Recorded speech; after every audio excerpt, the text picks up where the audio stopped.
Last part में हमने complete किया जाइलम फ्लोएम, पूरा उनका फंक्शंस, कौन यूनिडायरेक्शनल है कौन बाई डायरेक्शनल है, ठीक है। अब हम उसके बाद अब इसका नेक्स्ट पार्ट पढ़ेंगे जो कि है transport of food and other substances, मतलब अब हम और डिटेल में पढ़ेंगे कि कौन क्या क्या परफॉर्म कर रहा है।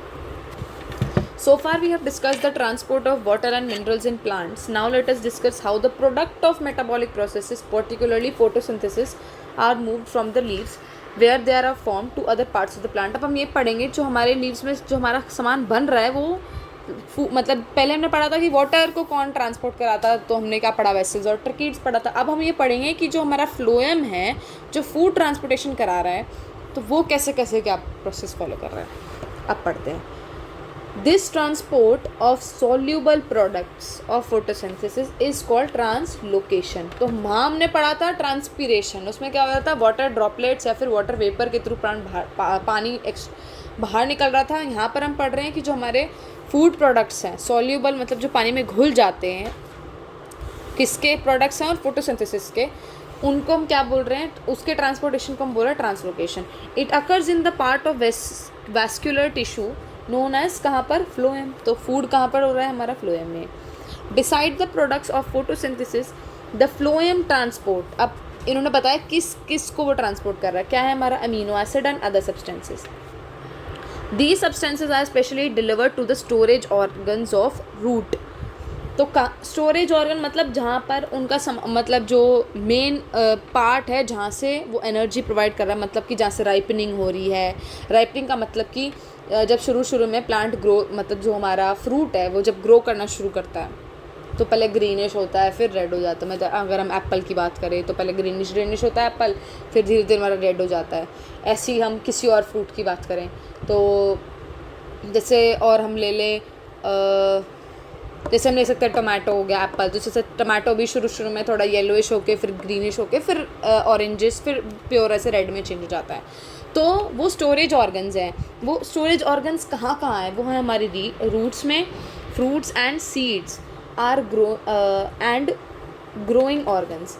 The translocation of food and other substances take place in the sieve tubes. तो कहाँ पर हो रहा है हमारा, पहला sieve tubes के अंदर। वहाँ पर हमने पढ़ा vessels and tracheids, यहाँ पर हम पढ़ रहे हैं sieve tubes with the help of adjacent companion cells in the upward and downward direction.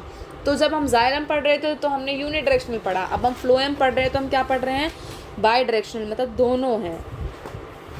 Sieve tubes और हमारे किसकी बात हो रही है, कंपेनियन सेल्स की। अब देखो यहाँ पे ये हमारे कंपेनियन सेल्स हैं, ये देखो ये हमारा जो डायग्राम दिया है इन्होंने, ये है हमारा कंपेनियन सेल।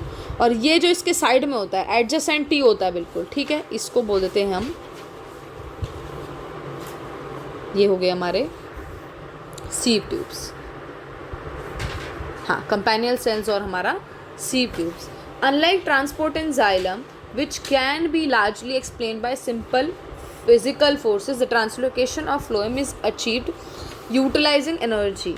तो जो हमारा ये प्रोसेस हो रहा है पूरा हमारा ATP के थ्रू हो रहा है। जैसे यहाँ पर इन्होंने लिखा हुआ है, देखो एनर्जी क्या लिखा है, ATP। और दोनों डायरेक्शन में हमारा ये दोनों डायरेक्शन में है फूड का प्रोसेस, तो इसीलिए देखो जाइलम के लिए अलग से एरो दे दी है उन्होंने ब्लू कलर की, जाइलम नीचे नहीं, जाइलम तो सिर्फ ऊपर होता है, थोड़ी हो शायद मिसप्रिंट हो गया हो, कुछ हुआ है। तो फूड तो दोनों साइड है और वाटर हमारा एक साइड होगा। और क्या दिया है, sugars produce by photosynthesis, sucrose, तो main organ. Sugars transported by phloem to storage organ in growing plants, तो तीन चीज़ जो दोबारा हमें यहाँ पे दी थी, हमारा रूट, फ्रूट और सीड, तो इन्होंने वही दिया है यहाँ पे। Storage of sugars in root, fruit, seed, same चीज़। Osmotic pressure creates pressure flow.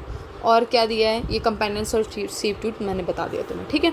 अब देखना नीचे पॉइंट ये क्या दिया है, product of photosynthesis sugars like sucrose are transported from the leaves through phloem which occurs in the vascular tissue of the plant to other parts. Same companion cells provide energy from ATP. Companion cells provide energy from ATP which creates osmotic pressure pushing sugars through phloem. तो मतलब कि धक्का मारता है sugars को, क्योंकि दोनों direction में फ्लो करना है तो ऑस्मोटिक प्रेशर क्रिएट करना पड़ेगा। मतलब कि दोनों को हाई कंसंट्रेशन लो कंसंट्रेशन में जहाँ पर भी कम होगा फूड वहाँ पर उसको वो पुश करेगा, ऑस्मोटिक प्रेशर लगता है वहाँ पर, वहाँ पे फूड पहुँच जाएगा जहाँ पे उसकी रिक्वायरमेंट है। In the spring sugar stored in root fruit and seeds are transported to the birds that needs energy to grow. Bird का मतलब जो हमारे ग्रोइंग होता है, मतलब कि अभी फ्रूट आना शुरू हुआ है तो एक छोटा सा आउट ग्रोथ डेवलप होना शुरू करता है, उसको हम बोलते हैं बड। तो बाद में वो थोड़ा और राइप होता है, बड़ा हो जाता है फिर, और तो जितना भी उसका प्रोसेस है उस टाइम पे जितना भी उसको एटीपी रिक्वायर्ड है वो सब कंपेनियन सेल्स प्रोवाइड करते हैं उसको, ठीक है। अब देखो, material like sucrose is transferred into phloem tissue using energy from ATP. This increases the osmotic pressure of the tissue, causing water to move into it. This pressure moves the material in the phloem to tissues which have less pressure. तो जहाँ पर कम pressure होगा वहाँ पे high pressure से धक्का लगेगा और फिर वहाँ पे फूड पहुँच जाएगा। This allows the phloem to move material according to the plant needs, जिस हिसाब से प्लांट की रिक्वायरमेंट होगी उस हिसाब से ट्रांसपोर्ट हो जाएगा। फॉर एग्जांपल सेम चीज़ दिया है फिर यहाँ पर भी, ठीक है, कि एक छोटी सी आउट ग्रोथ, मतलब इसको बोलते हैं आउट ग्रोथ या फिर बड फॉर्मेशन, ठीक है। तो आप एक बड बन जाएगी, जब उसको रिक्वायरमेंट होगी तो वहाँ पे ऑस्मोटिक प्रेशर लगेगा, एटमॉस्फेरिक प्रेशर लगेगा, तो वहाँ तक फ्लोएम क्या करेगा, सीव ट्यूब्स और उसके जो एडजेसेंट सेल्स हैं उसकी हेल्प से फूड वहाँ तक पहुँच जाएगा। तो यहाँ तक था, इससे पहले हमने पढ़ा था जाइलम का पूरा, अब हमने कंप्लीट करा है फ्लोएम, ठीक है।